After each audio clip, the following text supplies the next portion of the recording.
Have you ever really stopped to think about why someone from, say, Brooklyn sounds so completely different from someone from the Mississippi Delta? Or why an American and a Brit can say the exact same sentence, but it sounds like they're worlds apart? Well, these differences aren't just random. The way each of us speaks tells this incredible story, a story about history, geography, and who we are.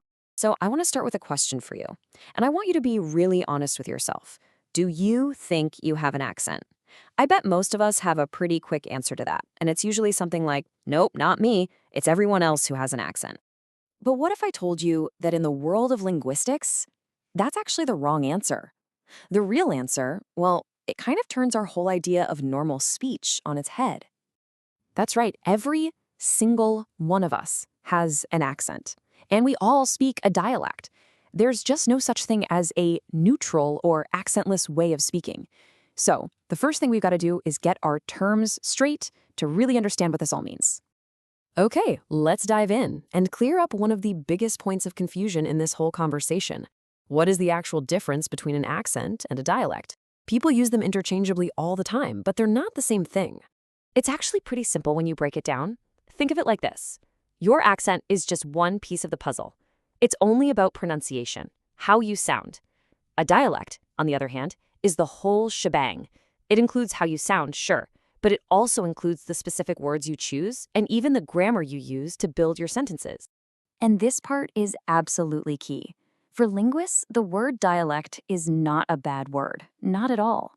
We often hear it used in a way that suggests something is lesser or wrong, but that's a social judgment, not a linguistic fact.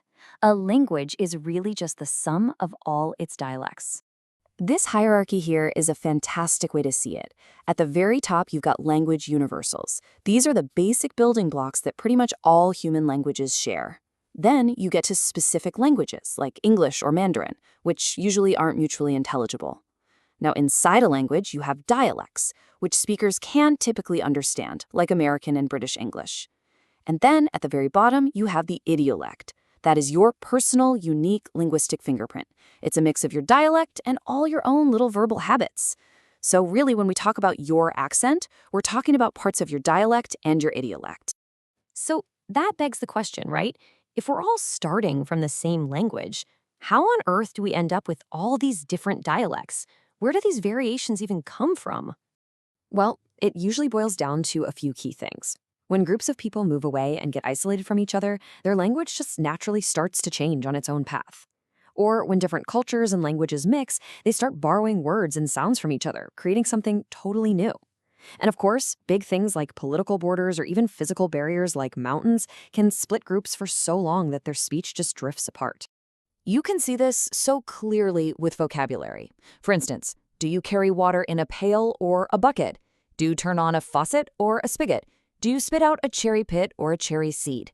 Your answer is a huge clue about where you grew up, and it's a perfect example of these regional differences at play. This famous quote just nails a fascinating truth. See, the line between what we call a language and what we call a dialect often has way more to do with power and politics than with linguistics. For example, Norwegian, Swedish, and Danish are all called separate languages, but for the most part, speakers can understand each other. On the flip side, Mandarin and Cantonese are often called dialects of Chinese, but their speakers can't understand each other at all. So, who gets to be a language? Well, often, it's the group with the Army and the Navy. And that brings us to maybe the most important part of this whole discussion: how all these linguistic differences actually affect us in the real world, in our societies and in our everyday lives. In pretty much every society, one dialect gets held up as the standard. But here's the secret. It's not linguistically better. It's not more correct or more logical than any other dialect.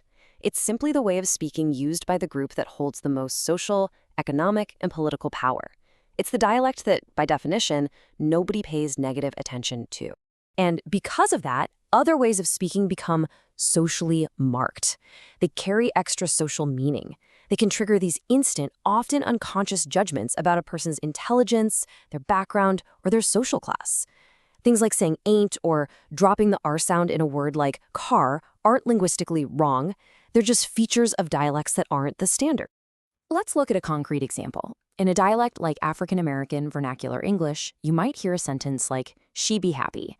Now, that's not a grammatical error. It's a highly sophisticated rule called the habitual be, and it means that she is happy on an ongoing continuous basis. It's a distinction Standard English actually struggles to make as efficiently. It's a perfect case study of how these dialects aren't broken. They have their own complex, consistent, and sometimes even more expressive rules. And look, the stakes here are incredibly high. The famous Ann Arbor case back in 1979 showed that when teachers saw their students' home dialect as just bad English, it put up very real barriers to their education. The court actually ruled that the school district had to learn about the students' language in order to teach them properly. So if there's all this social pressure to speak a certain way, why do dialects and accents stick around so strongly? I mean, why don't we all just start sounding the same after a while? Well, the answer is powerful. It comes down to solidarity and identity. Our speech is like a badge. It tells the world who we are, where we're from, and what community we belong to. So while the standard dialect has all the obvious public prestige, other dialects have what's called covert prestige, meaning within a specific group, speaking that way is highly valued. It's a sign that you belong. So we're back where we started. Every one of us has an accent. We all speak a dialect. The way we speak is a core part of our identity, not a yardstick for our intelligence or our worth. The only question left is, now that you know all this, how are you going to listen to the voices around you from now on?